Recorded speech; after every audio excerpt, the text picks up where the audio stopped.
کب تک ہم قرآن بغیر سمجھے سنتے رہیں گے اور پڑھتے رہیں گے؟ کب انڈرسٹینڈنگ آف قرآن کریں گے؟ میں نہیں کہتا، ہونا تو یہی چاہیے کہ مسلمان ہونے کی حیثیت سے مجھے اور آپ کو پورا قرآن ایک بار تو زندگی میں ہم نے ترجمہ اور تفسیر سے پڑھا ہوتا۔ یار کم از کم یہ تو ہو سکتا ہے نا، جتنا نماز میں قرآن پڑھتے ہیں اتنا تو سمجھ لیتے، اس کو تو انڈرسٹینڈ کر لیتے، قرآن کی چند مشہور سورتوں کا معنی تو پتا ہوتا۔ مگر خشوع و خضوع کا تو عالم یہ ہے کہ نماز میں دھیان ہی کہیں اور ہوتا۔ لوگ کہتے بھی ہمارا دھیان کہیں اور ہوتا۔ وہ مشہور چٹکلا ہے نا کہ ایک صاحب آئے، عشاء کی جماعت چلی گئی، رونے لگ گئے، تو نمازیوں نے کہا یار نہیں رو بھائی، اتنی نماز سے محبت، اتنی جماعت سے محبت کہ جماعت چلی گئی آپ رو رہے۔ کہتے یار بات یہ نہیں ہے، مسئلہ یہ کہ روز دکان بند کر کے عشاء کی جماعت میں آتا تھا، امام صاحب 4 رکعت پڑھاتے تھے، میں پورا حساب ملا لیتا تھا۔ اب جماعت تو چلی گئی، اب حساب کب ملاؤں گا اور نماز کب پڑھوں گا؟ ایکچولی نماز کیا ہے؟ اللہ کی بارگاہ میں حاضری ہے۔ آپ کسی بہت بڑی شخصیت کے پاس، بڑے سیٹھ کے پاس، جس کے پاس آپ کی فائل رکی ہوئی ہو، اس افسر کے پاس جائیں تو دھیان کدھر ہوتا ہے؟ بالکل اس کی طرف فوکس، ہاتھ بندھے ہوئے، سر میرا چھوٹا سا کام، پلیز سائن کر، اتنی اس سے لجاجت، اس کی طرف فوکس۔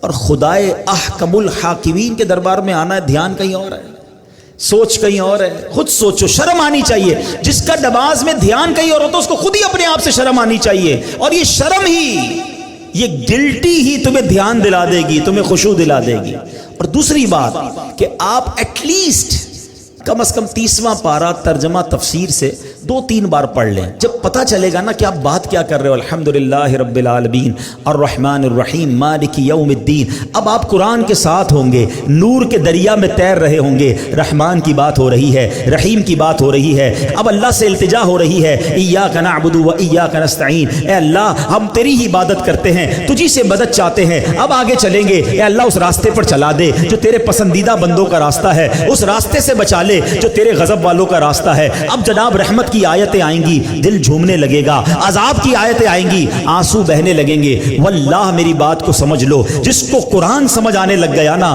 کبھی کبھی جب اچھا قاری تلاوت کرتا ہے، امام صاحب تلاوت کرتے ہیں نا، جن کو قرآن سمجھ آ رہا ہوتا ہے نا، وہ کہتے ہیں امام صاحب رکوع میں نہ جائیں، اور تلاوت کریں، اللہ کی اور باتیں سنائیں، ہمیں اور قرآن کی باتیں سنائیں، کیونکہ قرآن کے ساتھ وہ اٹیچ ہو جاتے ہیں۔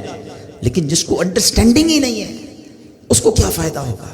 پلیز قرآن سے ایسی دوستی کرو۔ اور میں آپ کو کوئی بہت بڑا کام نہیں بتا رہا، کم از کم 30واں پارہ ترجمہ تفسیر، اب تو صراط الجنان آ گئی ہے، حاصل کر لے، پڑھ لیں، آپ کی زندگی بدل جائے گی۔ واللہ جس کو نماز سمجھ آنے لگ جائے گی اس کو نماز کا مزہ ہی اور آتا ہے۔ سبحان ربی العظیم جب وہ کہتا ہے اور وہ سمجھتا ہے کہ میں عظیم رب کی تعریف کر رہا ہوں، تو بعض اوقات تو آنکھوں سے آنسو نکلتے ہیں۔ سجدے میں جا کر سر جھکا کر سبحان ربی العالی جب دل کی گہرائیوں سے بندہ ادا کرتا ہے تو اللہ کو گویا یہ کہہ رہا ہوتا ہے، اے اللہ سر بھی تیرے دربار میں جھکا دیا، اب میں نے سب کچھ تیرے دربار میں جھکا دیا ہے، اپنا سراپا تیرے بارگاہ میں جھکا دیا ہے، اے اعلیٰ رب، اے مالک، اے خالق، اے سب سے بڑے مولا، اب مجھ پر نگاہ رحمت فرما دے۔ پھر بندہ اس کیفیت سے نماز پڑھتا ہے۔ تو اگر نماز کا لطف لینا چاہتے ہو تو نماز کو سیکھیں، نماز کو انڈرسٹینڈ کریں، نماز کے اندر جو قرآن ہے کم از کم اس کو جانیں۔